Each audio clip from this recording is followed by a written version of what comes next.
Hello viewers, আশা করছি সবাই ভালো আছো। তো দেখে নিশ্চয়ই বুঝতে পারছো আজ আমরা বানাবো মাঞ্চুরিয়ান। এটা হচ্ছে ভেজিটেবল মাঞ্চুরিয়ান। তো এটা চাউমিন, ফ্রাইড রাইস কম্বো খুব ভালো লাগে। তো আজ আমরা শুধু ভেজিটেবল মাঞ্চুরিয়ান বানাবো।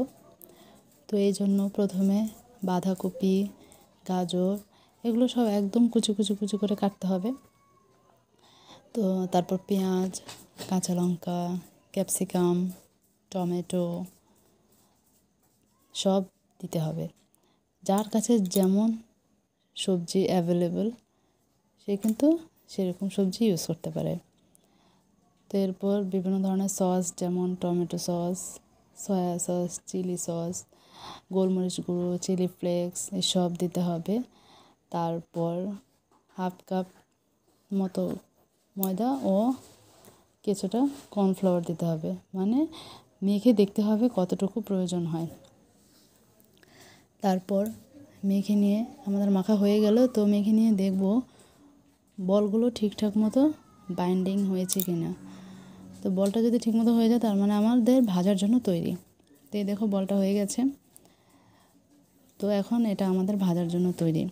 তো এর আগে আমরা একটা কর্নফ্লাওয়ার স্লারি করব, এটা গ্রেভিতে কাজে আসবে। তো 2 চামচ কর্নফ্লাওয়ার ও কিছুটা জল দিয়ে একটু নেড়ে চেড়ে নিলেই কিন্তু কর্নফ্লাওয়ার স্লারিটা তৈরি। তো আমাদের কর্নফ্লাওয়ার স্লারি তৈরি হয়ে গেছে। এরপর আমরা ভাজায় চলে যাব। তো কিছুটা তেল দিয়ে তাতে বলগুলো তৈরি করে একে একে বলগুলো দিয়ে দেব। দিয়ে একদম স্লো আছে ধীরে ধীরে ভাজতে হবে। খুব বেশি হাই হিটে ভাজা যাবে না, তাহলে কিন্তু ভেতরে কাঁচা থেকে যাবে। একটু সময় নিয়ে ভাজতে হবে। তো উল্টে পাল্টে একদম লাল লাল করে ভেজে নেব, যাতে একদম মুচমুচে হয়। তো এই দেখো আমরা উল্টে পাল্টে নিলাম, এই কালারগুলো কিন্তু খুব সুন্দর এসছে। তো ভাজা কিন্তু হয়ে গেছে।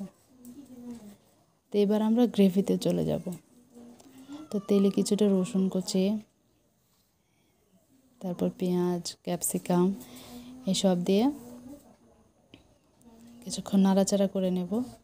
হালকা ভাজা হয়ে গেলে তাতে বিভিন্ন ধরনের সস, আমার সয়া সস ও টমেটো সসটা স্কিপ হয়ে গেছে, তো চিলি সস, তারপর হচ্ছে গোলমরিচ গুঁড়ো এসব দিয়ে কর্নফ্লাওয়ার স্লারিটা দিয়ে নেড়ে চেড়ে কিছুটা জল দিয়ে দেব।